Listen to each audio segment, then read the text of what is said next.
that the bill further to amend the Constitution of the Islamic Republic of Pakistan, the Constitution 26th Amendment Bill 2024, to be taken into consideration at once. Those who are in favor of it may say aye. Aye. Those against it may say no. No. I think the ayes have it. The ayes have it. The motion is carried.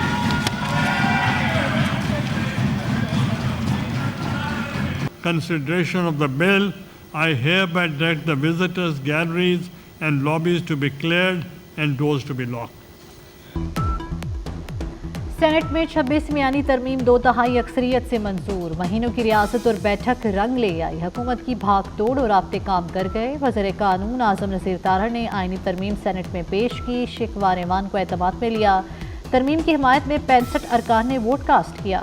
Chairman senate نے تمام ترامیم کی شکوار منظوری لی.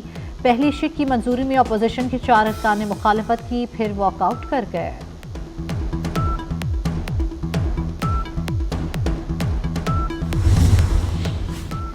Chief justice کے تقرر اور مدت سے متعلق ترمیم منظور. چیف جسٹس کا انتخاب 3 سینئر ترین ججز میں سے کیا جائے گا.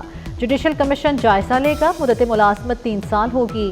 65 سال کی عمر میں ریٹائرڈ ہوں گے. سپریم کورٹ کا از خود نوٹس کا اختیار ختم. آرٹیکل 81 میں جوڈیشل کمیشن پاکستان اور سپریم جوڈیشل کونسل شامل کر دیے گئے. وزیر اعظم اور کابینہ کی صدر کو ارسال سفارش پر کوئی ادارہ اور اتھارٹی کارروائی نہیں کر سکے گی.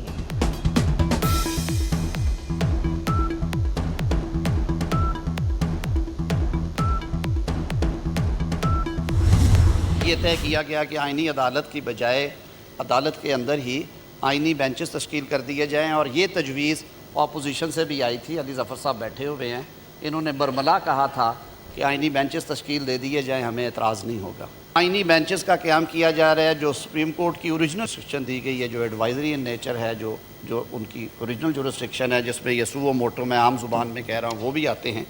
تقرر ہوگا 3 سینئر موسٹ جج صاحبان جو اویلیبل ہوں گے سپریم کورٹ کے. پہلے 3 ججز میں سے ایک کا تقرر. سپریم کورٹ میں آئینی بینچز قائم کیے جائیں گے. چیف جسٹس کی تقرری سینئر 3 ججز میں سے ہوگی. وزیر قانون کی تقرری کا اختیار 12 رکنی پارلیمانی کمیٹی کرے گی. اعظم نذیر طاہر نے کہا کوشش کی گئی اعلیٰ عدالتوں میں ججز تقرری کا عمل شفاف بنایا جائے. جوڈیشل کمیشن میں چیف جسٹس سمیت 8 ارکان شامل ہوں گے. 8 ارکان میں 4 سینئر جج اور 4 ارکان پارلیمنٹ کے ہوں گے. سود کے خاتمے کے لیے جمعیت علماء اسلام کی ترمیم منظور. وفاقی وزیر داخلہ محسن نقوی کا وزیر اعظم شہباز شریف کو ٹیلی فون.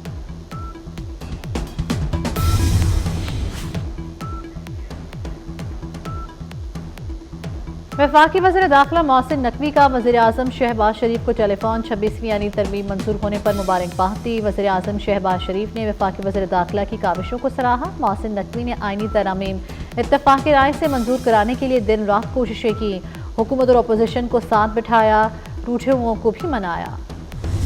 آئین میں ترمیم بھی لوگوں کی رضامندی سے ہی ہوتی ہے، اور اگر نہ ہو ترمیم بھی ایسا نقصان پہنچاتی ہے قوم کو کہ وہ 20-25 سال پیچھے چلے جاتی ہے. اگر آج کوئی کوشش کرے گا آ کے ووٹ کرنے کا، تو ان کا ووٹ آپ کائنڈلی کاؤنٹ نہ کریں. جو ہم اس پروسیس کا حصہ نہیں بن سکے، نہ بن سکتے ہیں، نہ بننا چاہیں گے، وہ یہ ہے کہ ہمیں اپنے بانی چیئرمین سے مشاورت کا بھی موقع نہیں ملا. 26ویں ترمیم واپس لینا پڑے گی. مسودے میں سنگین نقائص ہیں. سینیٹر علی ظفر کا سینٹ میں اظہار خیال. کہا حکومت آئینی بینچ میں من پسند جج بٹھا سکتی ہے. پی ٹی آئی ارکان ترمیم کے خلاف ہے. بانی پی ٹی آئی سے مشاورت کا موقع نہیں ملا. 26ویں ترمیم آئین پر حملہ نہیں، ہمیں اس میں کوئی ناک نظر نہیں آیا. سینیٹر شعری رحمان نے کہا بلاول بھٹو زرداری نے آئینی ترمیم پر وسیع مشاورت کی. ناک کے سامنے بین نہیں بچاتے، اسے ختم کرتے ہیں. فیصل سبزواری بولے عام لوگوں کو کئی سال عدالتوں سے انصاف نہیں ملتا. آج ہونے والی قانون سازی پارلیمان کا حق ہے.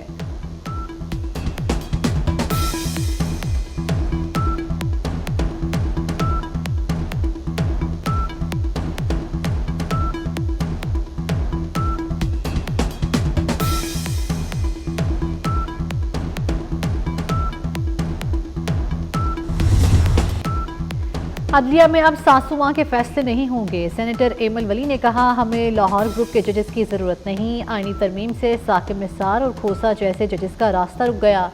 سینیٹر عطاء الرحمان بولے آئینی ترمیم کے پہلے مسودے سے ملک کو خطرہ تھا۔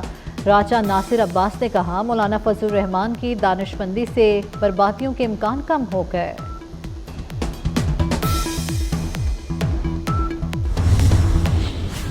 اعتراض رہا ہے، نہ کوئی متنازع پوائنٹ رہ چکا ہے، جبکہ انہوں نے آلریڈی مولانا فضل الرحمان اور پیپلز پارٹی کے درمیان جو اتفاق بنا اس کو انڈورس کر لیا ہے۔ اس ترامیم میں کوئی متنازع پوائنٹ نہیں بچا، مولانا کا جتنا شکریہ ادا کرے ناکافی ہے۔ بلاول بھٹو زرداری بولے مولانا فضل الرحمان کا کردار تاریخ یاد رکھے گی، مولانا کا مشکور ہوں، انہوں نے سینیٹرز کو پہنچنے کی ہدایت کی۔ چیئرمین پیپلز پارٹی بلاول بھٹو زرداری نے 26ویں آئینی ترمیم پر سب کو مبارکباد دی۔ آج میں نے مولانا فضل الرحمان سے فون پہ رابطہ کیا، شکریہ بھی ادا کیا کہ جس طریقے سے اپوزیشن میں ہوتے ہوئے، ایک ہوتا ہے آپ حکومت میں ہوتے ہوئے، ٹریجری بینچز پہ ہوتے ہوئے سمجھ میں آتا ہے جس طریقے سے میں مولانا فضل الرحمان صاحب JUI نے اس امینڈمنٹ پہ کام کیا، اس لحاظ سے نہیں کہ وہ کسی ٹریجری بینچز سے بیٹھے۔ آج ہم کیک کھائیں گے، باقی سب دھول کھائیں گے۔ دوسری چیز یہ کہ بن تیرے صنم مر مٹیں گے ہم، آنا ہی پڑے گا سجنا ظالم دل کی لگی۔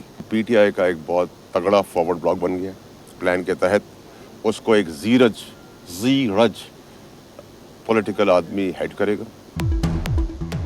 تحریک انصاف میں فارورڈ بلاک بن گیا ہے، سینیٹر فیصل واوٹا نے کہا PTI کے فارورڈ بلاک کی سربراہی ایک زیرک سیاستدان کریں گے۔ فیصل واوٹا نے PTI کے لیے گانا بھی گنگنایا، آنا ہی پڑے گا سجنا ظالم ہے دل کی لگی۔ آئینی عدالت کا قیام مساق جمہوریت کے تحت ہے، پارلیمنٹ کے علاوہ کسی ادارے کو آئین کی من پسند تشریح کا اختیار نہیں۔ وزیر اطلاعات پنجاب اسما بخاری کہتی ہیں کل PTI وقت آئینی ترمیم پر بات کے لیے اڈیالہ گیا تو اپنے رونے دھوتے روتا رہا، AC اتارنے کی دھمکیاں دینے والا اپنا TV بند ہونے کا بھی شکوہ کر رہا ہے۔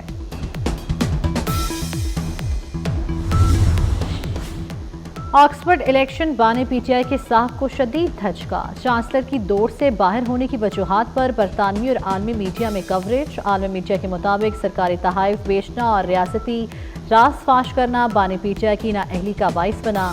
چانسلرشپ سے نااہلی ان کے ملک اور پارٹی سربراہی کے لیے بھی خطرہ بن گئے۔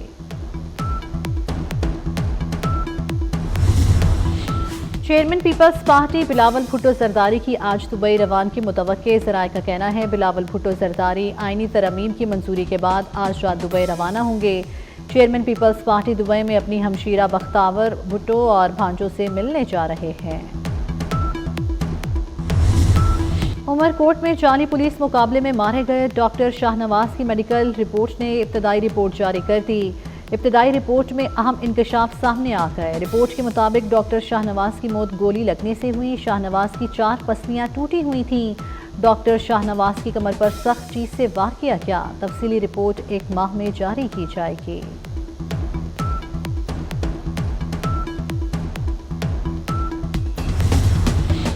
اسرائیل کی شمالی اور وسطی غزہ میں دہشت گردی، ٹینکوں ڈرونز کے بدترین حملے، 80 فلسطینی شہید، درجنوں زخمی ہو گئے۔ غزہ میں دیر البلاح بیت الاحیاء پر اسرائیلی ٹینکوں کی شدید گولہ باری، خیموں میں مقیم بے گھر فلسطینیوں کو نشانہ بنایا۔ غزہ میں شہادتیں 42,519 ہو گئیں، 1 لاکھ کے قریب زخمی۔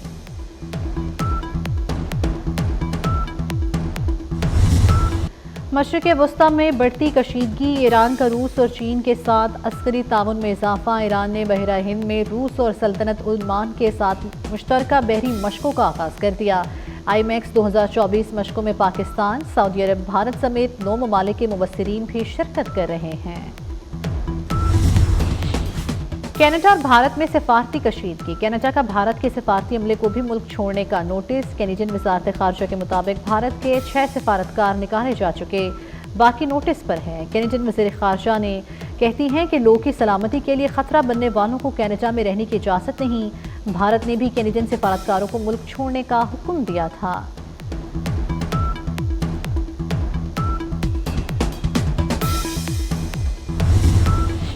سلطان المشائخ حضرت نظام الدین اولیاء رحمۃ اللہ علیہ کی عرس کی تقریبات نئی دہلی میں 24 اکتوبر تک جاری رہیں گی۔ پاکستانی زائرین بھی عرس میں شرکت کے لیے واگا کے راستے بھارت روانہ۔ حاجیوں کے امراض کا عالمی دن۔ یہ دن منانے کا مقصد ہڈیاں کمزور کرنے والی بیماری سے متعلق لوگوں کو آگاہی فراہم کرنا ہے۔ حاجیوں کی خاموشی سے بڑھنے والی بیماری کو آسٹریوپروسس کہا جاتا ہے۔